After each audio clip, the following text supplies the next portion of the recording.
Welcome dear learner to the session of Protozoa. Myself Yogesh Chaudhary from Dr. L.H. Hirandani College of Pharmacy, Ulhasnagar. Welcome you to this session. In this session we are going to talk about Protozoa.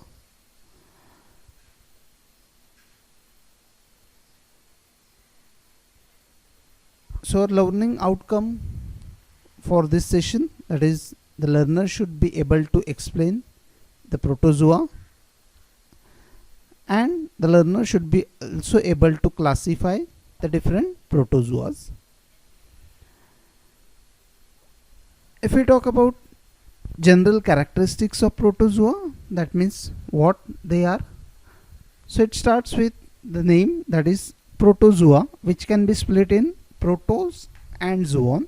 Protos, that means first, and zoon, that means animal. So if we say it is a first animal, they are eukaryotic in nature. So whatever the eukaryotic cells possessing their characteristics, all those characteristics are applicable to the protozoa.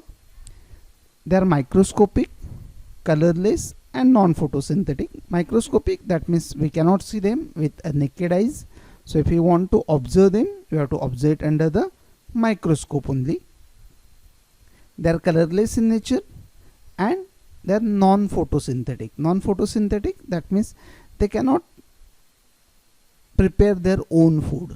So if they want to get their food, they has to depend on some other type of animals.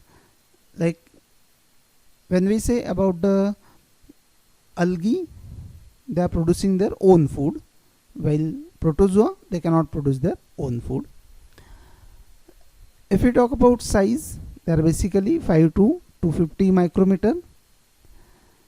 They are first described by a person, scientist known as Anthony van Leeuwenhoek, who had also discovered the microscope, or who is the inventor of a number of different inventions in the field of microbiology.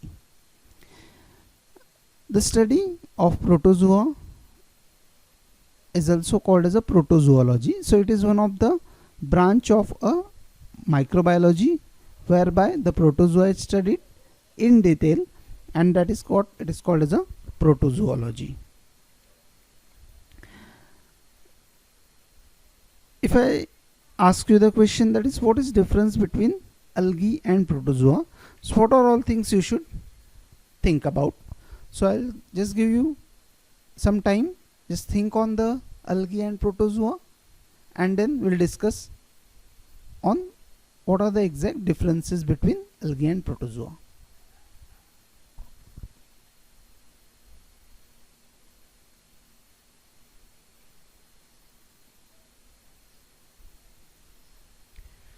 Yes, learners, now you might have seen, or you might have observed some of the differences in algae and protozoa.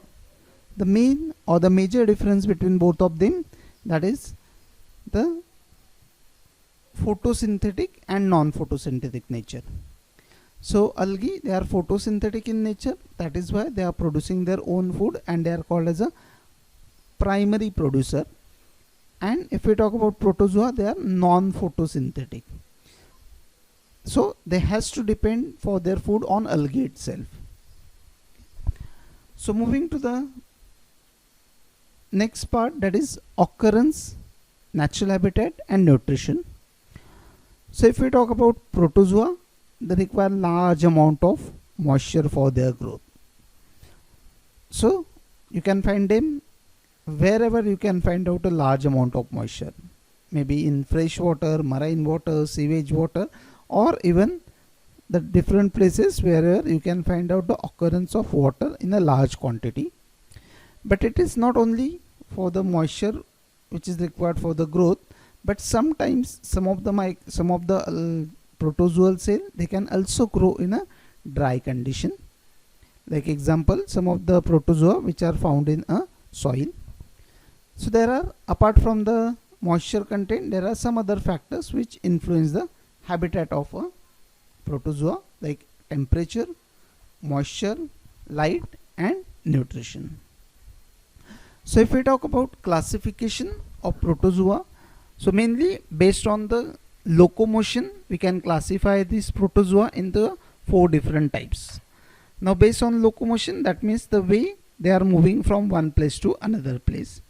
So the first one, that is Rhizopoda, second one, that is Mastigophora, third one, that is Sporozoa, and the fourth one, that is Ciliata. So depending upon their class, they are bearing a different types of locomotory organ, and based on that we can easily classify them in these 4 different types.